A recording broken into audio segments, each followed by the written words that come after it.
All right, this is our first video of me going to read to you You're Where the Red Fern Grows. And both classes left off in the same place. So I'm gonna start Mrs. Keel's and Mrs. Miller's homerooms both in the same place. And if you see, oops, I got a little thing here. If you see, we don't have much farther to go, and bear with me, this is my first time ever making a YouTube video. And what I'm gonna have you do is I'm gonna have you listen, and then when you're done listening, I'm gonna have you comment something, and I'll put that in the description. You're gonna comment on Schoology though, not on YouTube. I don't even know how YouTube comments work.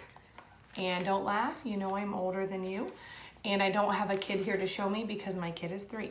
So when I'm done, make sure that whatever you see in the description on Schoology, that you comment below that in Schoology, and that's how I'll know that you listen to your read aloud for the week. Okay, before we start, I do want to say that I miss you guys. It's only been, you know, about a week, not even as long as Christmas break, but Christmas break was really hard too. And it has already been a really rough week. And if you have any questions, don't hesitate to ask. I'll do my best to help you out, okay? Okay, so if you remember, Grandpa just gave him a sack of candy, and he went through saying how much he loved the woods and the river bottoms and all of that stuff, and he's with the dogs, and he's just getting home to his family after his grandpa told him that he wanted the dogs in the competition, okay? Says, everyone was just sitting down to supper when I got home. My sisters quit the table for the candy. I told them to divide it equally.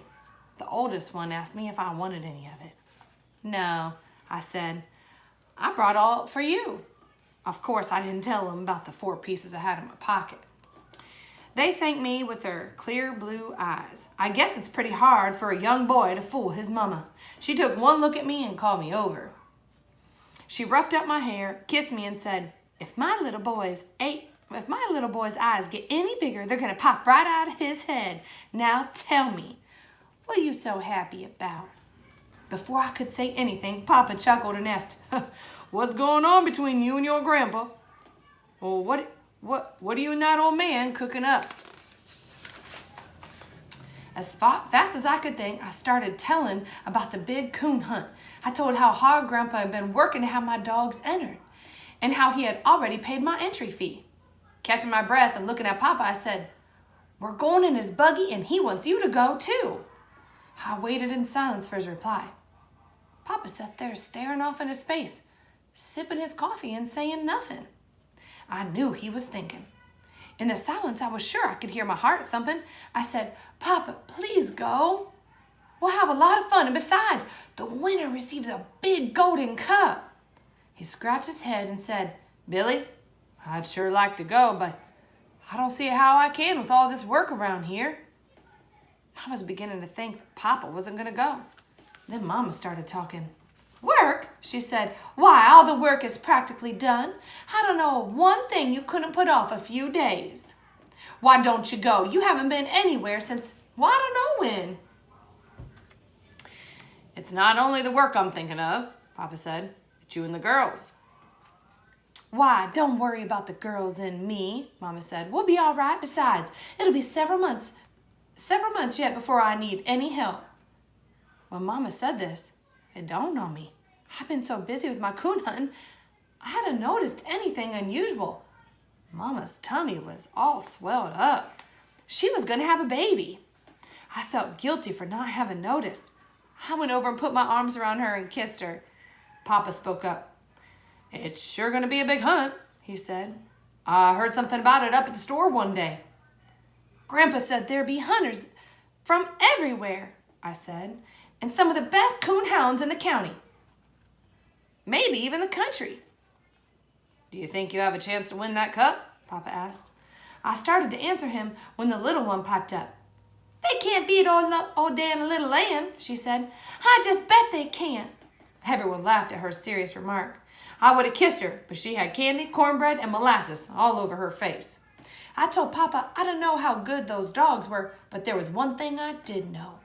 If they beat mine, they would have to hunt harder than they ever had before. After I had my say about the dogs, a silence settled over the dining room. Everyone was looking at Papa and waiting for his answer. I saw a pleased smile spread over his face. He stood up. "All right, I'll go," he said. "And by golly, we'll bring that gold cup back too." My sisters started clapping their hands and squealing with delight. A satisfied smile spread over my mother's face. At that moment, I'm sure no boy in the world could have been happier than I. Tears of happiness rolled down my cheeks. Mama wiped them away with her apron. In the midst of all the excitement, my little sister, saying not a word, climbed down from her chair. No one said anything. We just watched her. Still clutching a spoon in her small hand, she came about the table and walked up to me. Looking down at the floor, in a bashful voice, she said, "Can I have the gold cup?" Put my finger under her sticky little chin. I tilted her head up. I smiled, and I looked at her in her clear blue eyes. I said, "Honey, if I win it, I'll give it to no one but you." I had to cross my heart and hope to die several times before she was satisfied. Back in her chair, she gloated over the others. "You just wait and see," she said. "It'll be all mine, nobody's but mine, and I'll put my banty eggs in it." "Silly, you don't put eggs in a gold cup," the oldest one said. "They're just made to look at." That night I dreamed about gold cups, little red hounds, and coons as big as red barrels. Once I woke myself up, whooping my dogs. The next few days were busy ones for me. Knowing that Papa and I would be gone for several days, I did everything I could to make things convenient for Mama. I chopped a large pile of wood and stacked it close to the kitchen door. To make it easy for her to feed our stock, I cut some poles from the hillside and boxed up one of the stalls in the barn. I filled it full of hay so she wouldn't have to climb the ladder to the loft. Papa laid down the law to my sisters about being good and helping Mama while we was gone. The day before we were to leave, I was as nervous as a June bug in a hen house. The day seemed endless. A few of the miserable hours were spent talking to my dogs. I told them all about the big hunt and how important it was. "Now, if you don't win the gold cup," I said, "I won't be mad because I know you'll do your best." Old Dan wouldn't even look at me and pay no attention to what I said. He was sulking because I hadn't been taking him hunting. When I talked to little Ann, it was different. She listened and seemed to understand everything I said. I dreaded to go to bed that night. I thought sleep would be impossible. I must have been more tired than I thought I was. I fell asleep almost immediately. Old Red, our rooster, woke me up at daybreak, crowing his head off. It was a beautiful morning, clear and frosty, and after a good breakfast, we kissed Mama goodbye and started for the store. I'm sure there were a lot of coon hunters in the Ozarks, but on that morning, no one could have felt as big and as important as I. Walking along by the side of my father, I threw out my chest and tried hard to keep pace with long strides. He noticed and laughed. "You'll have to grow a little bit," he said, "before you can take steps that long." I didn't say anything. I just smiled. Hearing a noise overhead, I looked up. The gray ones were winging their way southward. I listened to their talking and I wondered what they were saying.